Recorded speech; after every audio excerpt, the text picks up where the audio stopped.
ایسے عالم کے اندر حضرت بلال حبشی رضی اللہ تعالیٰ فرماتے بلال جی یا رسول اللہ فرمایا اٹھو کعبے پہ کھڑے ہو کر اذان سناؤ. حضرت بلال حبشی رضی اللہ تعالیٰ عنہ آپ جب آزان دینے کے لیے کعبے کی طرف جانے لگے قریش کے سردار سارے آنکھیں پھٹی پھٹی ہیں, بڑے بڑے رئیس اور امیر, بڑے بڑے چودھری سارے آنکھیں پھاڑ کر یہ کالے رنگ کا حبشی غلام یہ بھی فقط بھی کوئی نہیں, ویلیو کوئی نہیں, رنگ بھی کالا ہے, یہ کعبے پر چڑھے گا, رہو خاموش ہو جاؤ, یہ ساری باتیں ہیں. لیکن بلال محبت مصطفیٰ میں کعبے پہ چڑھ رہا ہے. بلال پہ جو ہے وہ حملے ہوئے تھے, بلال کی پر جو ظلم و ستم ہوئے تھے, آج بلال کو ان جو ہے وہ محبت ان کا صلہ بھی تو دینا ہے. حضرت بلال حبشی رضی اللہ تعالیٰ عنہ کعبے کی چھت پہ سوار میں عرض کرتے ہیں سونیا اذان تے دے دئیے لیکن سوال بڑا آتا ہے. اسی محبت بولو ذرا سبحان اللہ. حضرت بلال حبشی رضی اللہ تعالیٰ عنہ کہتے ہیں یا رسول اللہ سونیا مدینے دے تاجدارا آج کعبہ تھلے موجود یا رسول اللہ میں بدر دے وچ آزام دیتی ہے منہ کعبے دی طرف, احد دے اندر آزام دیتی ہے منہ کعبے دی طرف, یا رسول اللہ میں حنین دے میدان آزام دیتی ہے منہ کعبے دی طرف, یا رسول اللہ سونیا مدینے دے تاجدارا مہربانی فرماؤ نا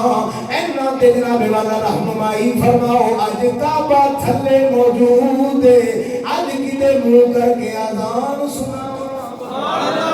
امام الانبیاء صلی اللہ علیہ وآلہ وسلم کے غلام ظاہراً جناب والا رنگ بھی کالا حبشی نسل والے اور موسم ذکر آپ صلی اللہ علیہ وآلہ وسلم نے جڑی رہنمائی فرمائی. عارفان سلطان حضرت سخی سلطان باو فرماتے نے رخ محبوب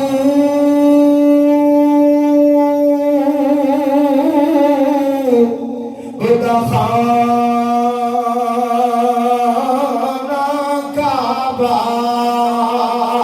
تے جتھے عاشق سجدے کر دے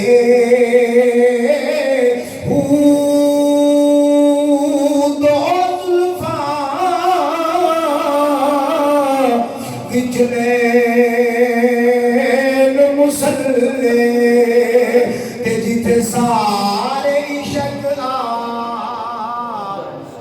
رل دے اور کوئی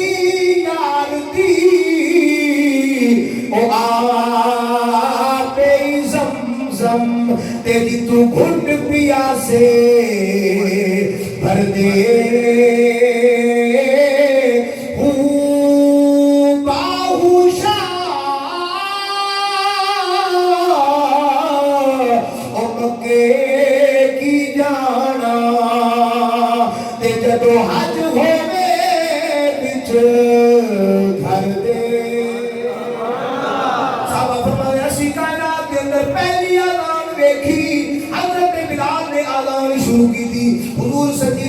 موجود میں حضرت بلال حبشی آزان شروع کر دینے. حضور چلتے چلتے سامنے آئے نے, بلال بھی اپنا چہرہ سامنے کر دینے. حضور چلتے چلتے کھمبی سائی نہ دینے بلکہ جدھر بھی حضور کا چہرہ جانا ہے بلال دی آزان ادھر چلی جاندی ہے.